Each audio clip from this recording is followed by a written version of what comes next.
Assalomu alaykum. Telefonimiz Redmi Note 14 Pro Plus 5G. Yangi telefon.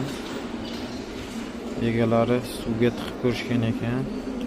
Suvda qolib ketgandan keyin zaryad olmay qolgan. Hozir shuni ochib ko'ramiz. Kuygan zapchasini topdik. Bunday holatda bu zapchast sotuvda yo'q.